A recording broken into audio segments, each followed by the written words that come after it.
Brazil, the largest country in Latin America, never ceases to amaze us with some of its metropolis. Their richness and infrastructures resembles the ones we can find in the most developed countries in the world.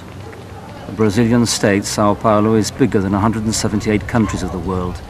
21% of Brazilians live there, 40 million inhabitants in all. There are approximately 20 million inhabitants in the metropolitan area of São Paulo, which is the biggest city in Brazil.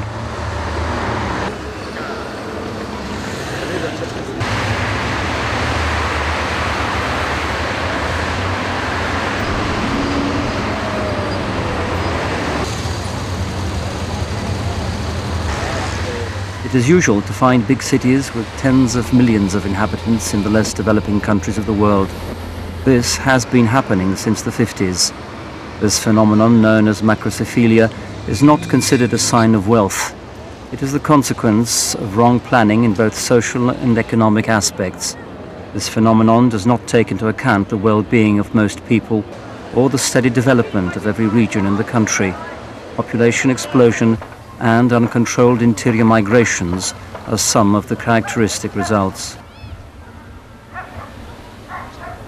A cidade de São Paulo é sem dúvida a capital cultural. Undoubtedly, São Paulo is the cultural and financial capital city in Brazil. That is why thousands of immigrants from different parts in Brazil have always felt attracted. People from other Latin American countries have also emigrated. Unfortunately, the city does not have a suitable infrastructure to accommodate every immigrant. As a consequence, thousands of people live in slums, and many of them do not have a choice but work in the informal labor market to earn their living. No mercado informal de trabalho.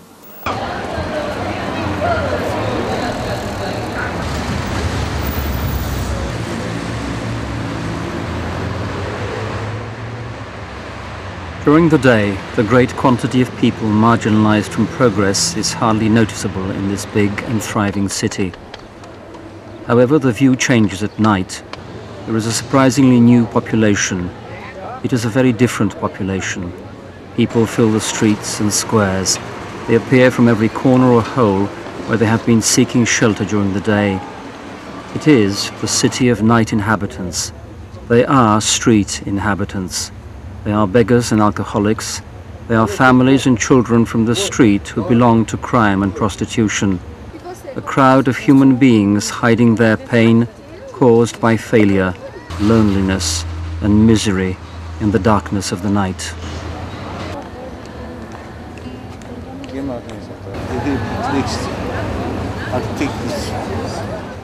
E a igreja, nessas condições, é especialmente chamada. Under these circumstances, the Church is especially asked to be near the people who have lost their social, cultural and religious roots.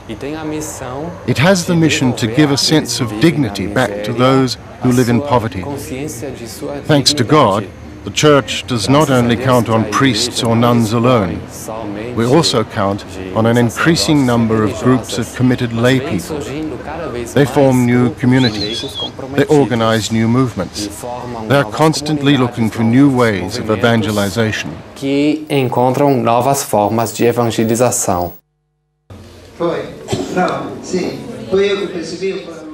The Alliance of Mercy Association was created by two Italian priests in 2000. They are Father Enrico Porciu and Father Antonello Cadedo. These priests and a group of lay people felt the need to create a work which would help them take the word of God to this oppressive reality of urban problems. That is why they have chosen to rescue people's human, moral, cultural and especially spiritual dignity. Their mission is to help people who are suffering from social exclusion. In a few years, the number of people with the vocation to be missionaries of mercy has increased. There are hundreds of people, especially young people, who have chosen the priesthood or consecrated life. They are also lay people with a full-time consecrated dedication.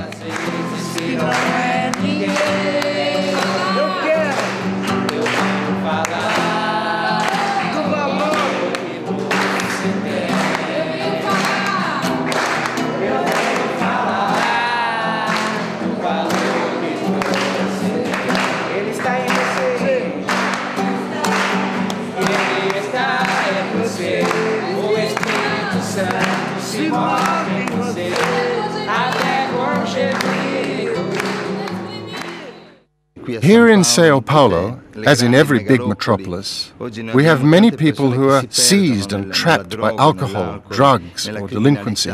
Brazil has terrifying statistics. There are 33,500 murders in a year. We have a real inner war in Brazil. We try to make people be brothers among themselves. We want to create, to build a bridge of mercy for these poor people. Materially rich people, people with money, power, infrastructures, factories or companies, can reach poor people using this bridge. They can help the poor, and they can also learn together. At the same time, poor, marginalized, suffering people from the streets and slums can be rich. They possess such a beautiful and strong richness in themselves that they can offer their richness to their neighbors.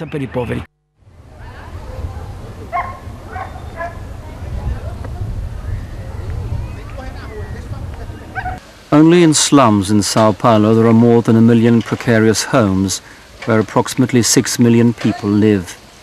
These areas have become the domains of violent bands of drug dealers. There, robberies and assassinations are very frequent. Despite this danger, some missionaries of mercy have their homes in the slums. They have decided to share their lives with these communities. Their vocation is to serve the poor, but their top priority is simply being there. They are able to change their surroundings just by their presence. Their fraternal testimony and their deep spiritual life is a seed planted in such arid soil.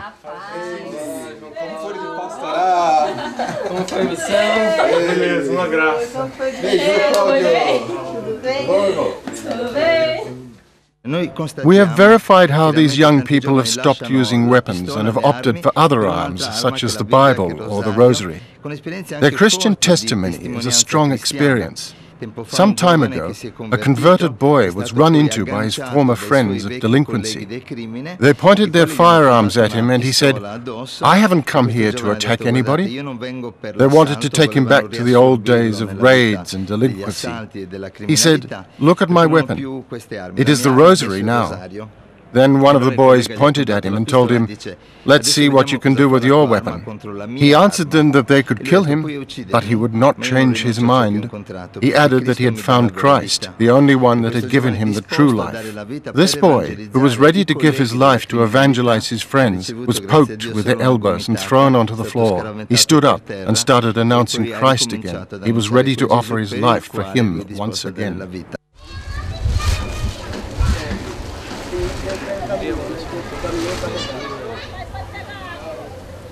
Missionaries of mercy are not afraid of going to or even living in these marginalized, dangerous neighborhoods governed by drug trafficking. Neither the state nor any other philanthropic organization has dared come here. However, missionaries are known and respected by these people. They spread love from the divine mercy of Jesus. They attract a lot of people who seem to discover a way to recover their hopes and their sense of dignity through their devotion.